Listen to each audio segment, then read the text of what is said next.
गोडसेंकडून प्रचाराला आता सुरुवात झालेली आहे आणि नाशिकमध्ये अजून महायुतीकडून उमेदवार ठरलेला नाहीये। उमेदवारी जाहीर होण्याआधीच हेमंत गोडसेंकडून हा प्रचार सुरू करण्यात आलाय।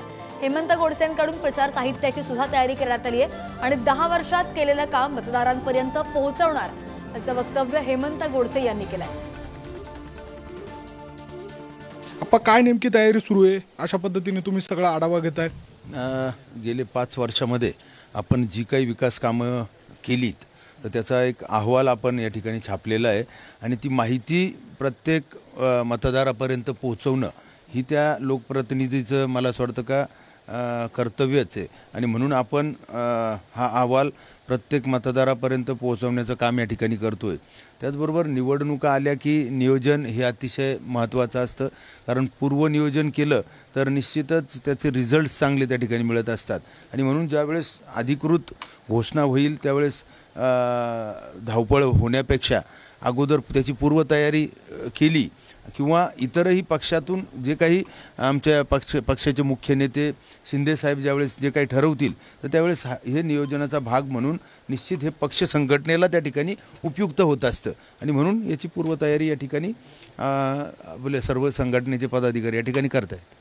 आपण नाशिकची उमेदवारी शिंदेच्या शिवसेनेकडेच राहावी यासाठी मुख्यमंत्री असतील किंवा तुम्ही स्वतः आग्रही आहात, कार्यकर्त्यांच्या काय भावना आहेत? एकूणच वेगवेगळ्या चर्चा आता सध्या राजकीय वर्तुळात असतील किंवा नाशिकमध्ये असतील?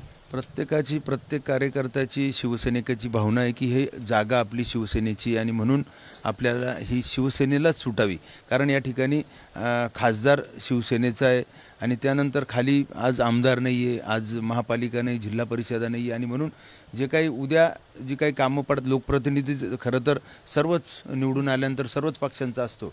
आपण देखील सातत्यानं काम करत असताना कुठल्याही प्रकारे पक्षभेद केलेला नाही आहे, कुठलेही जातीवाद त्या ठिकाणी केलेला नाही आणि म्हणून सर्वांचंच लोकप्रतिनिधी म्हणून या ठिकाणी आपण ओळख निर्माण केलेली आहे आणि निश्चित मला असं वाटतं का येणाऱ्या काळामध्ये आमच्या पक्षाचे मुख्य नेते आणि मुख्यमंत्री शिंदेसाहेब देखील शिवसेनेला ही जागा सुटावी म्हणून आग्रही राहतील। एकूणच जर आपण बघितलं तर या ठिकाणी नाशिकची जागा जी आहे ती आपल्याकडेच राहील अशा स्वरूपाचा विश्वास या ठिकाणी खासदार हेमंत गोडसे व्यक्त करताय। मात्र दुसऱ्या बाजूला प्रचाराची रणनीती देखील आखली जाते।